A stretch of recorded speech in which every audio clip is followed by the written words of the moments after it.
There's no feeling more intense than starting over. If you deleted your homework the day before it was due, as I have, or if you left your wallet at home and you have to go back after spending an hour in the commute. If you won some money at the casino and then put all your winnings on red but it came up black. If you got your best shirt dry cleaned before a wedding and then immediately dropped food on it. If you won an argument with a friend and then later discovered that they just returned to their original view. Starting over is harder than starting up. If you're not ready for that, like if you've already had a bad day, then what you're about to go through might be too much. Feel free to go away and come back. I'll be here. Alright, thanks for coming with me on this trip. I'll understand if you have to take a break at any point. Just find a safe place to stop and quit the game. And don't worry, I'll save your progress, always, even your mistakes. This game is a homage to a free game that came out in 2002, titled Sexy Hiking. The author of that game was Jazuo, a mysterious Czech designer who was known at the time as the father of B games. And B games are rough assemblages of found objects. Designers slap them together very quickly and freely, and they're often too rough and unfriendly to gain much of a following. They're built more for the joy of building them than as polished products. No. In a certain way, Sexy Hiking is the perfect embodiment of a B game. It's built almost entirely out of found and recycled parts, and it's one of the most unusual and unfriendly games of its time. In it, your task is simply to drag yourself up a mountain with a hammer. And that act of climbing, in the digital world or in real life, has certain essential properties that give the game its flavor. No amount of forward progress is guaranteed. Some cliffs are too sheer or too slippery. And the player is constantly, unremittingly in danger of falling and losing everything.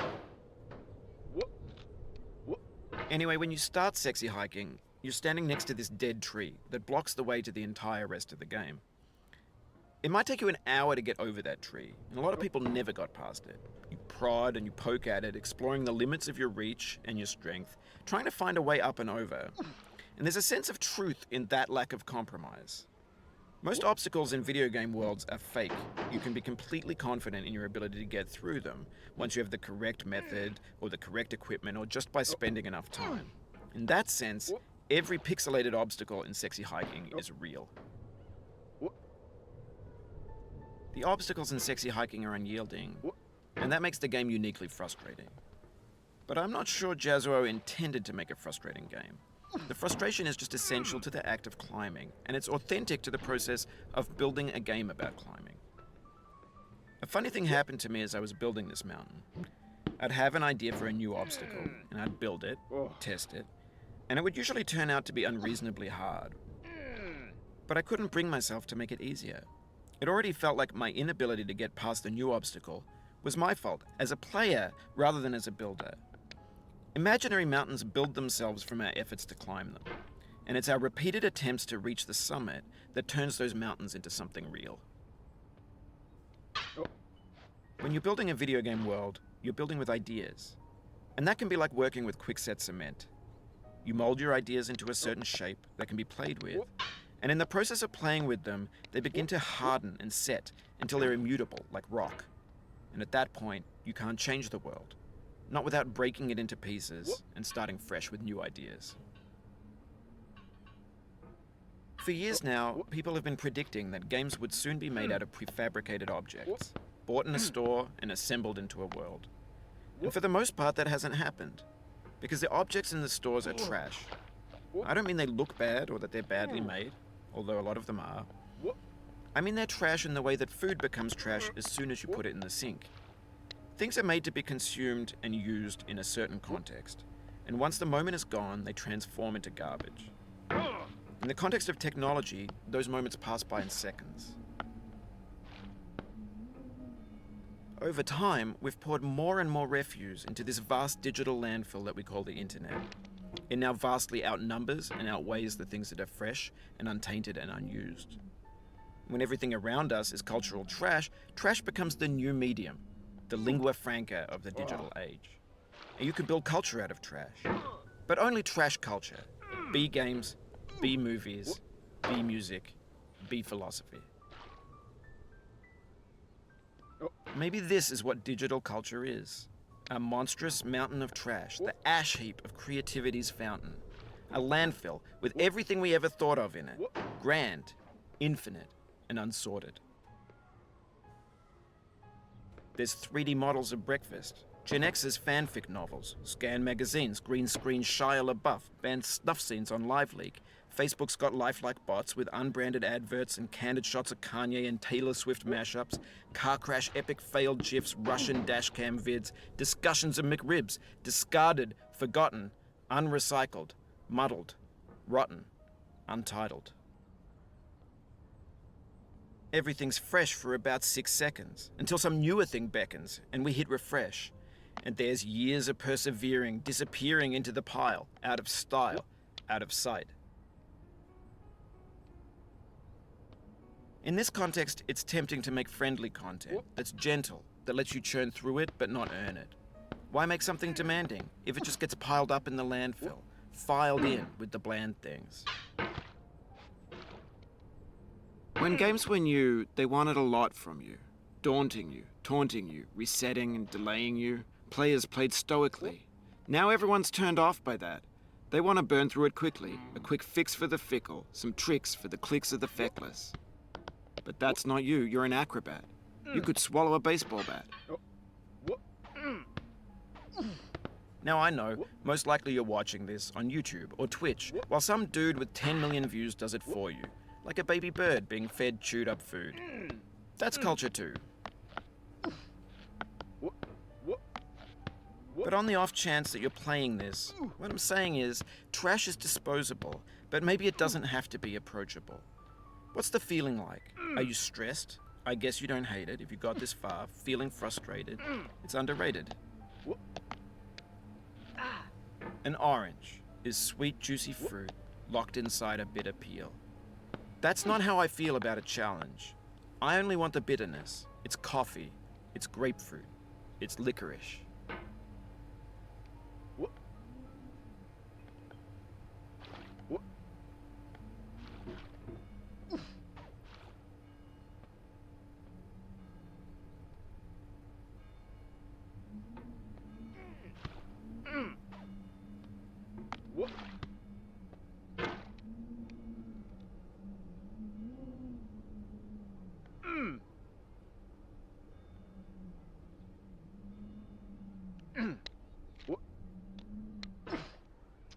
Oh, you just lost a lot of progress.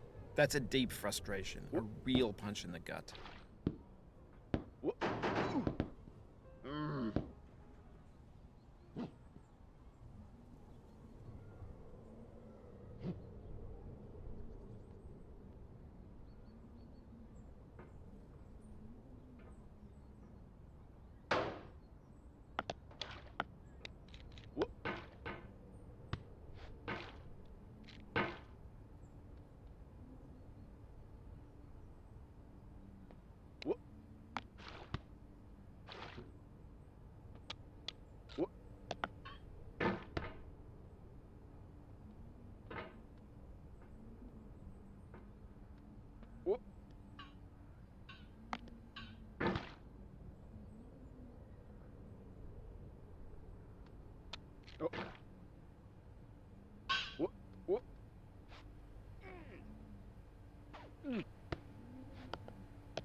It feels like we're closer now, composer and climber, designer and user.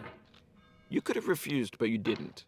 There was something in you that was hidden, that chose to continue.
It means a lot to me that you've come this far, endured this much. Every wisecrack, every insensitivity, every setback you've forgiven me is a kingly gift that you've given me.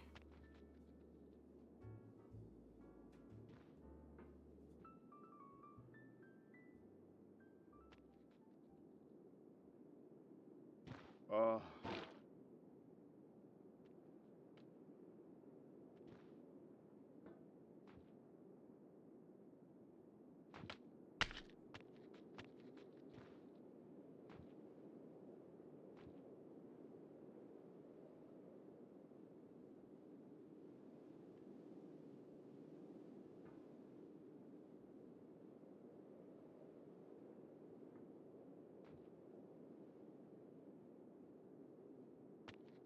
oh.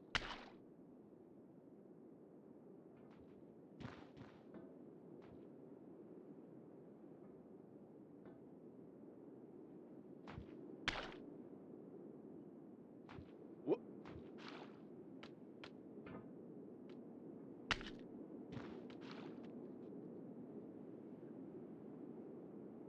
We have the same taste, you and I. It's not ambition, it's ambition's opposite. An obdurate mission to taste defeat. You'll feel bad if you win, so I put this snake in for you.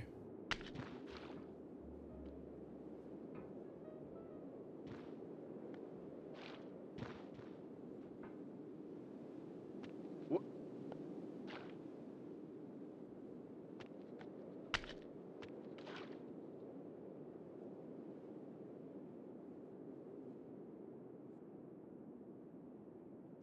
Whoop.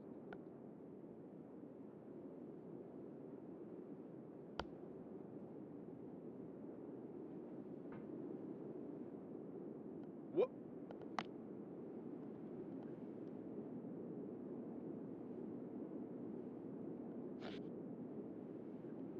Whoop.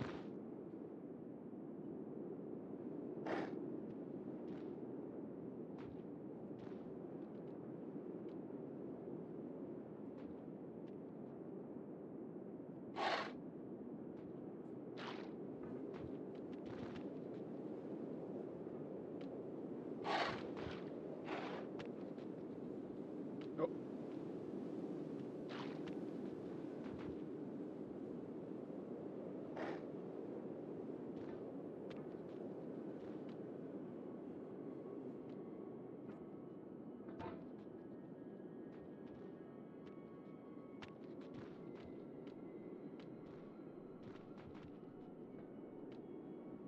Have you thought about who you are in this? Are you the man in the pot, Diogenes? Are you his hand? Are you the top of his hammer? I think not. Where your hand moves, the hammer may not follow, nor the man, nor the man's hand. In this you're his will, his intent, the embodied resolve in his uphill ascent. Whoop.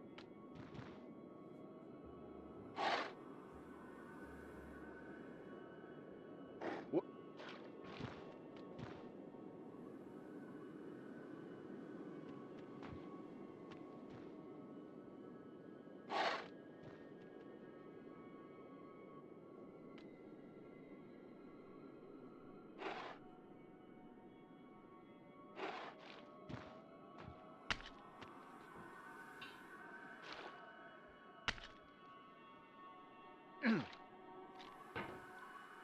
Now, you've conquered the ice cliff, the platforms, the church, and the rectory, the living room and the factory, the playground, the construction site, the granite rocks, and the lakeside.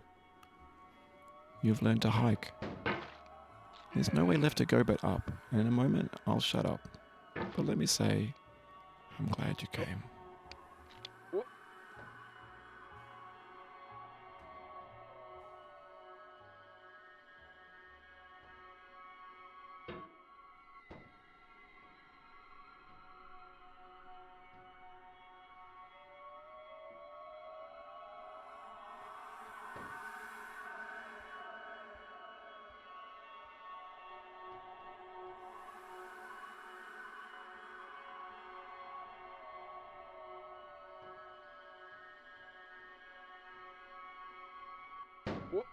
Oh.